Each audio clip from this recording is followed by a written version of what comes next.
Welcome back to our channel, folks. My name is Brad and I'm out here at Piney Grove, and we have an exciting video today. We're going to start working on enclosing that pole barn behind me. So the contractors just arrived on site, but they're going to get a good start on this pole barn today. It's looking at maybe a week, maybe even running into 2 weeks to get this done. But they're getting set up now, so stay tuned and let's watch the progress.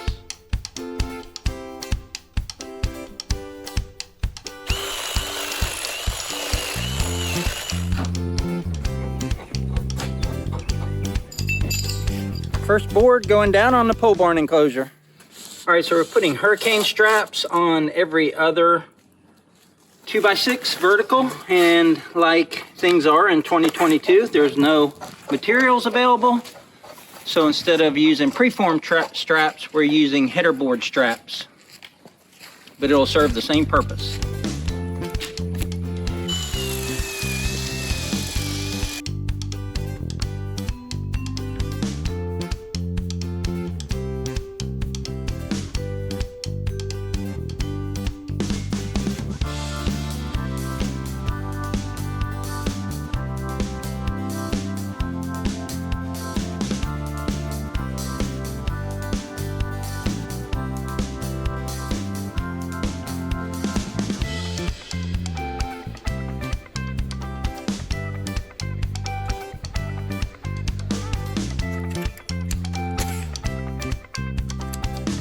You see the wall going up behind me. We've got some vertical studs up. We've got the door over here on this end, and then going that way we have 2 windows going in, so we're framing around those windows. But we're using hurricane strapping and basically overbuilding this pole barn because we don't want future winds to lift the roof and do damage to it. So we're framing it much like a house in a hurricane zone.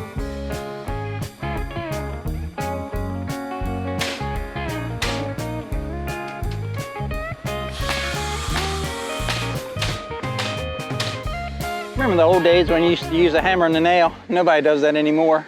Well, actually, they're using a hammer and a nail on the hurricane straps, but other than that, it's just the air guns or the cordless guns, and those things are just sweet. I don't have one, but I want one. So we're using galvanized nails that are ring shanked, so you can see the shanks, and then they also have a glue. So when they're driven in real fast, that glue melts. Just helps them hold even more. We've got an entry door, 1 window, 2 windows. That's the first wall right there.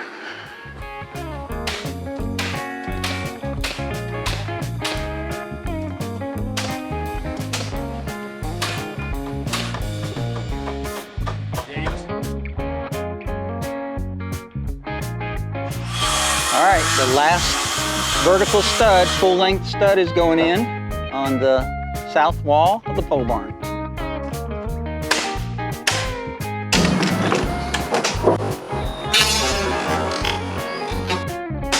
Oh, you flinched. You flinched when it didn't go off. All right, guys, you can see behind me, they got 2 more bays that they're working on, and they're putting windows in the middle of those bays. So the reason Bill said that he flinched earlier, and Bill is the one on the bottom here, is because his father-in-law here shot him in the thigh with a nail gun. So why'd you shoot him in the leg with a nail gun, Pops? Son-in-law, that's what you gotta do. Rebellion. Ready? I guess that's one way to keep a son-in-law in check, is to drive a ring nail through his leg. So the rest of that story, if we believe the first part, is that the father-in-law here took a claw hammer and pulled the nail out of his son-in-law's leg. And I think they kept working after that. I'm not sure. That's the story I'm being told. It's up to you whether you think it's true or not.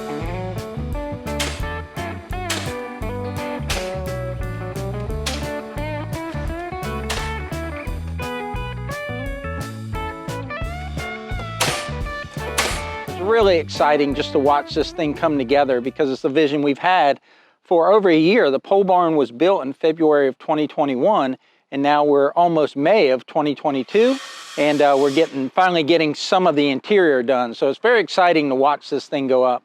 All right, folks, around 4 o'clock, Bill and his crew left about 30 minutes ago. Let's take a look at how much we got done so far. This will be the end of day 1. So this wall, which is the south wall, is done up to the 8-foot mark, and it's framed out with the door and 2 windows. You can see the 12 by 32 space in here. You can see the back end is framed with a window. This window is almost framed in. And then this door that goes to the feed room is framed in. So tomorrow we should have an even better look at the space. So stay tuned, guys. Day 2 here in North Florida. Let's see what the boys are up to. All right, so we've started on the north wall of the workshop, and you can see the 12 by 12 feed room is completely framed out now. We've got some hurricane straps going on here. And that wall is the wall that will go into the pole barn. There'll be no windows there.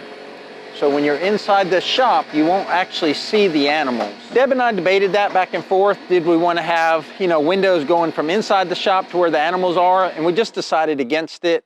I don't exactly remember why, but I think it was safety or security or something like that. So as you're in the shop, you'll be able to look out this window and this window. I just want to capture this right here. You'll see that the concrete is a little bit wider than the bottom treated sill plate there. This side is not as bad, so the tin will actually go down. Let me see if I can do it with my hand. The tin will actually get down past this sill plate, maybe. But on this side it can't because it'll hit this concrete edge. So we've got a solution for that. All right, so what we got here? We got our first rim joist up. Is that what we got? Yep. All right, so we got the first rim joist up, 2 by 10, right? Yep. 2 by 10. It looks treated. All treated. All right, it's all treated. So we got 2 by 10 rim joists, and the actual, I guess, are they called ceiling joists or floor joists? Well, it's going to be both. It's going to be both. Okay. So then the ceiling joists or floor joists are going to run from the front of the camera to behind me, and everything is in 12-foot lengths. So we're going to go 12 foot across, all the way across here to create an attic. What they're doing is they're putting a header there, and at some point that will get a wall when this becomes a shop and that becomes the actual feed room and we want separation. Well, I say it will. There's a likelihood it could. We may like the fact that we come through this roll-up door that I just walked through the threshold of, and we're able to take feed all the way from out here in front of the shed all the way to the feed room, and then we're never anywhere, where the animals can escape. We can always move our feed in and out and never have to open a gate where the animals are. So it just gives us some options going forward. We can always throw up a quick wall with 2x4s if we want to section that off. But for right now, it's going to be an L-shaped shop.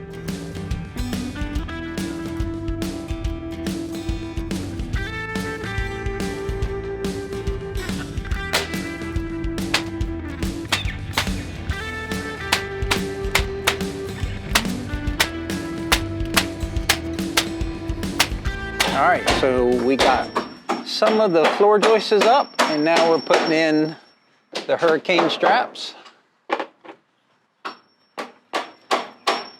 So Bill, why don't we use the nail gun on these? Nails. Different nails?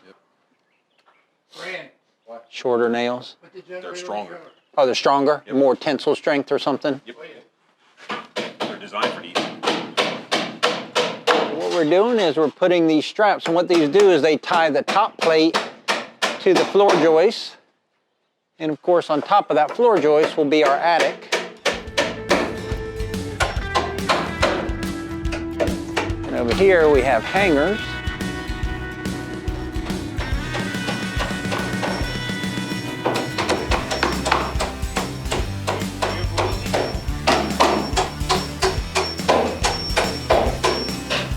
I was talking to Bill earlier, and the way we designed this pole barn, he said nobody else wants to build a pole barn like this because it's expensive. But you can see we're doing everything you would do in like a normal house that's in a hurricane zone to keep it from blowing away, or to just so things don't lift and things don't come apart. So everything is connected all the way from the hurricane strap he was putting in on the floor joist, all the way through the double sill plate, all the way down to the bottom where it's bolted in. There is some sort of metal strap from the bottom to the top that holds all that together.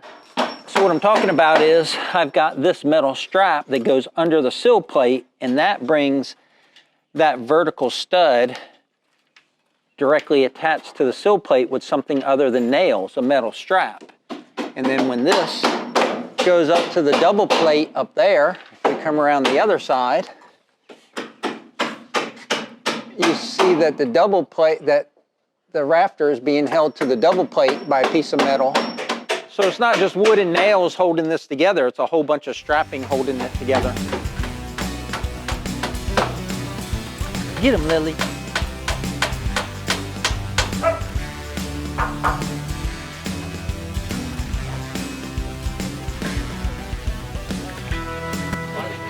Okay, this is the first floor joist of the actual workshop. The 12 by 12 feed room is done. So this is the rim joist, or the outermost joist.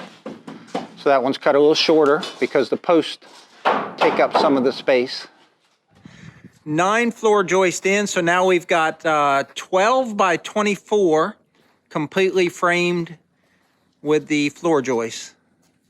So that means we got 32 minus 12, we got 20 more feet left to go. So one thing that they're working with is the fact that these 6x6s on this pole barn, they twist in the sun. Well, they're going to twist whether in the sun or not, but their ones in the sun on the south exposure are really twisting bad. And that just affects a lot of their measurements. And then also it's a pole barn, so it's not built exactly perfect. They're just dealing with that now, and it just requires them, rather than cutting a whole bunch of boards ahead of time, they pretty much measure every board before they cut it.